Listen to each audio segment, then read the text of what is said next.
good afternoon, everyone. We just want to start off by thanking you guys for allowing us to do our clinical rotation here.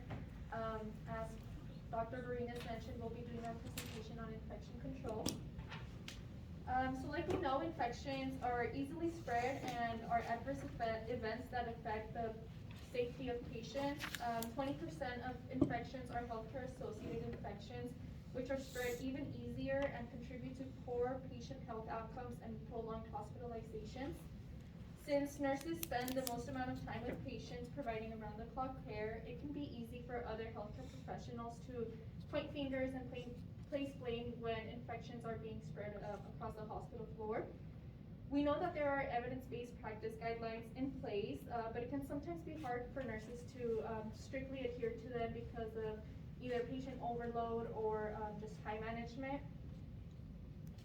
From the time we spent at Henderson Hospital, we know that there are currently precaution signs with the applicable PPE in front of each patient who has an infection in front of their door.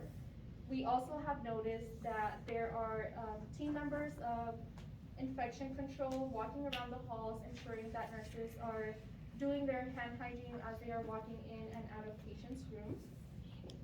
Despite these guidelines being in place, we know that sometimes there's no extra step to make sure that these are being adhered to, and this is where our infection control checklist comes into play.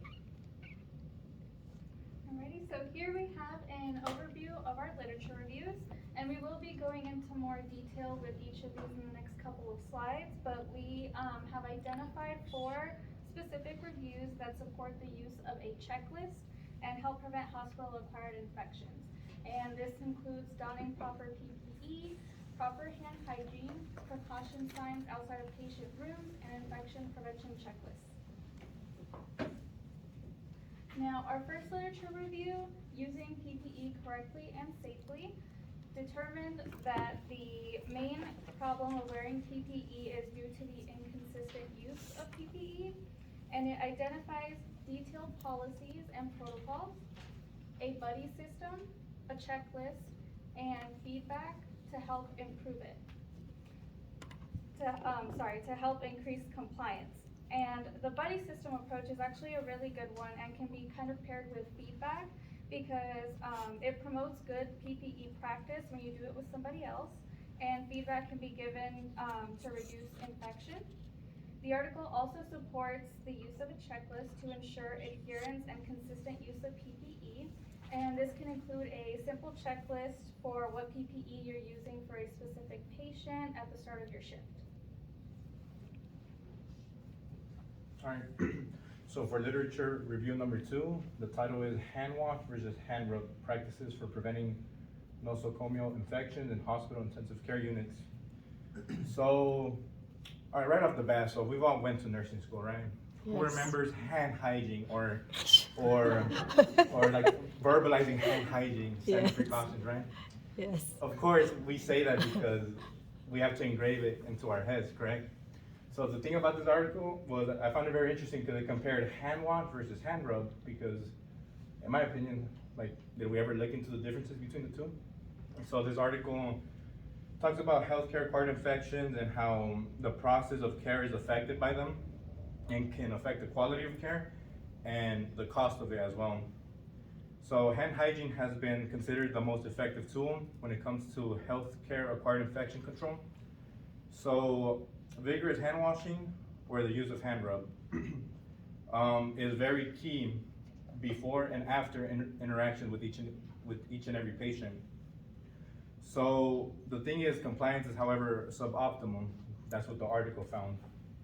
So they wanted to compare different studies to see which exactly shows the best outcome, hand wash or hand rub. They compared clinical effectiveness of hand washing within the hospital ICUs. The summary of recommendations. So right off the bat, some of the things that they mentioned in the article, that they found a 29% reduction in the rates of healthcare acquired infections with the use of hand rub, and there was a 46% reduction in mortality with the use of hand rub. So it's easy to say that hand rub appears to be more effective compared to hand wash by acting through compliance. But we also have to keep in mind that although hand rub may seem more effective, hand wash is still needed in every how do you call it?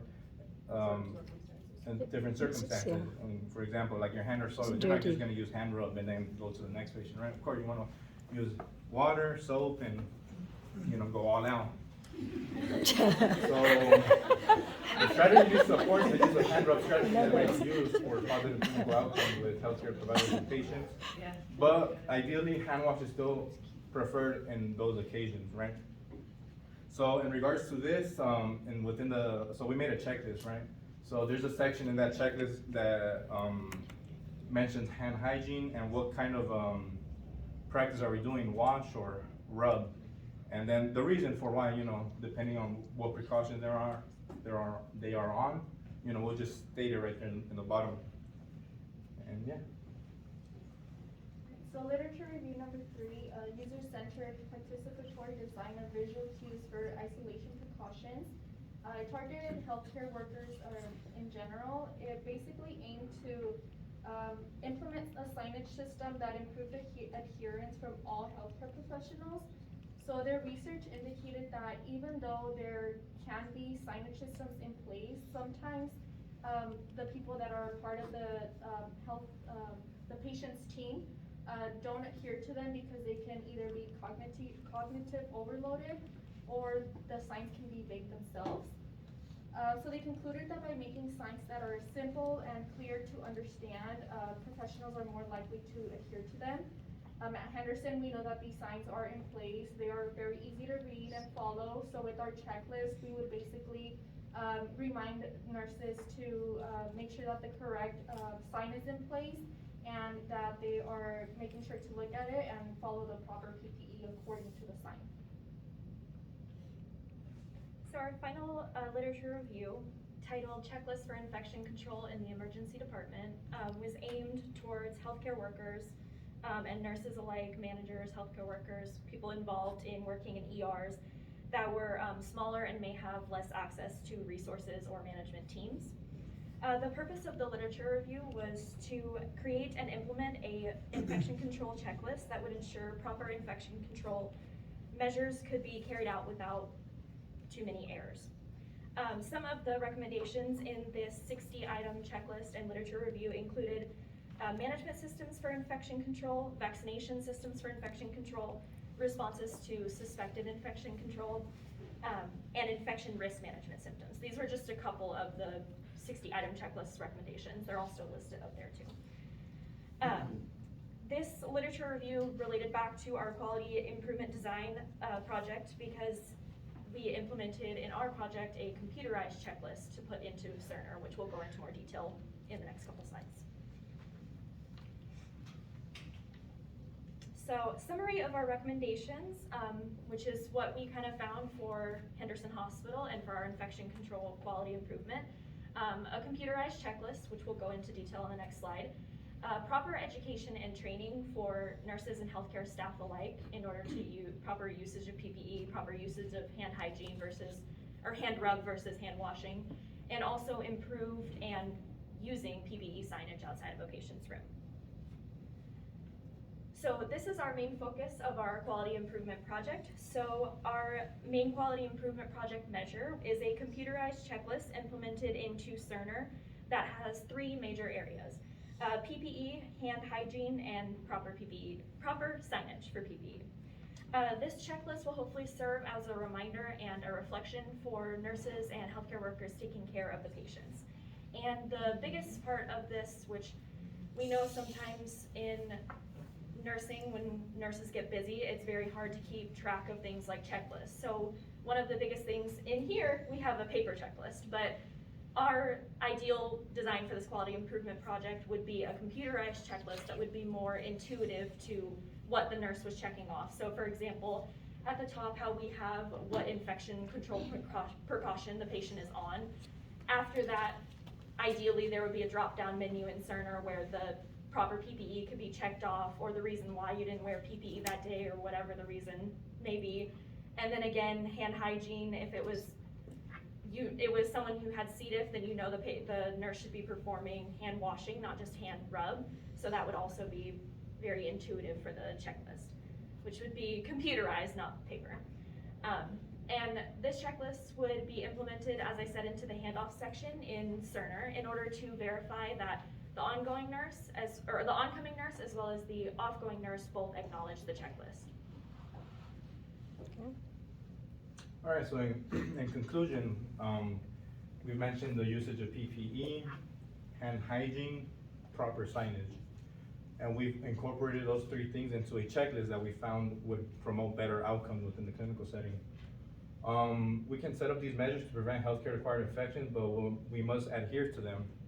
So the majority of my classmates here did our clinicals here at Henderson Hospital. And I remember some of the time within our critical care rotation. You know, there was different patients that were on specific contact precautions or isolation. And I remember during those clinical rotations, in my mind I was thinking, what's the reason behind it? Or where's the gown? You know, like, we don't have gowns, like, let me get some. So I hope that what we provided to you guys is just a friendly nurse reminder for the nurses. At the beginning of the shift, they look at that checklist, they look at the PPE, the signage, hand hygiene. And I just want that to be a friendly reminder to the nurses to know what they're working with and what precautions they need in order to provide safe care to our patients and to provide ourselves the safety that we need to provide the care. We must practice the foundation of infection control, and we must advocate for our patients to prevent healthcare acquired infections. So if we see that, let's say one of our coworkers, oh, they don't have gown on that side of the hallway, you know, let me take the time out of my day and let me help that guy out and give him all the supplies he needs, because in reality, it's a team.